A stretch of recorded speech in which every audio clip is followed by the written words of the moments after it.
നമസ്കാരം. അയ്യപ്പ സംഗമ വേദിയിൽ വെച്ച് സ്വാമി അയ്യപ്പൻ കി ജയ് എന്ന് വിളിച്ച മാതാമൃതാനന്ദമയെ ട്രോളിക്കൊന്ന് സോഷ്യൽ മീഡിയ.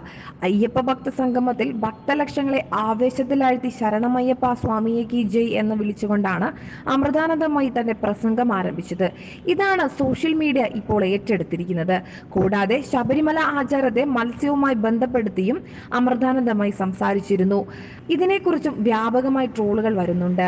ആചാരാനുഷ്ഠാനങ്ങൾ കളയരുത്. ശബരിമല സീസൺ സമയത്ത് അമ്മ ഒരു റിസർച്ച് പോലെ നടത്തി. 10-15 വർഷം കണ്ടിന്യൂ ആയിട്ട് എല്ലാ ആശുപത്രികളും ആൾക്കാരെ അയക്കും. ആ മാസങ്ങളിൽ 30-40% രോഗികൾ കുറവാണ്. കാരണം ഈ സമയത്ത് അവർ കുടിക്കുന്നില്ല, മാംസാഹാരം കഴിക്കുന്നില്ല, ഭാര്യമാരെ ചീത്ത വിളിക്കുന്നില്ല, കുടുംബത്തോടൊപ്പം തന്നെ വ്രതമനുഷ്ഠിക്കുന്നുണ്ട്. അങ്ങനെ സമൂഹത്തിൽ ശരീരവും മനസ്സുമായി താളലയം കൊണ്ടുവരുന്നതാണ് ക്ഷേത്രം. അതുകൊണ്ട് ഈ സംസ്കാരത്തെ നിലനിർത്തേണ്ടത് ആവശ്യമാണ് എന്നുമാണ് അമൃതാനന്ദമയി പറഞ്ഞിരിക്കുന്നത്.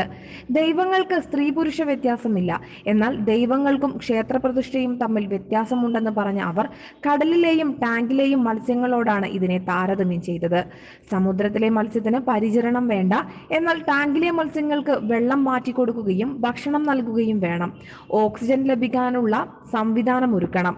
ആർക്ക് വേണമെങ്കിലും നദിയിൽ കുളിക്കാം, എന്നാൽ സ്വിമ്മിംഗ് പൂളിൽ കുളിക്കുന്നതിന് അതിൻ്റെതായ നിയമങ്ങളുണ്ട്. സ്വിമ്മിംഗ് പൂളിൽ ഇറങ്ങുന്നതിന് മുൻപ് കുളിക്കണം എന്നും അമൃതാനന്ദമയി പറഞ്ഞിരുന്നു. ഇതെല്ലാമാണ് ഇപ്പോൾ സോഷ്യൽ മീഡിയയിൽ ട്രോളർമാർ ആഘോഷമാക്കിയിരിക്കുന്നത്. News desk top news Kerala.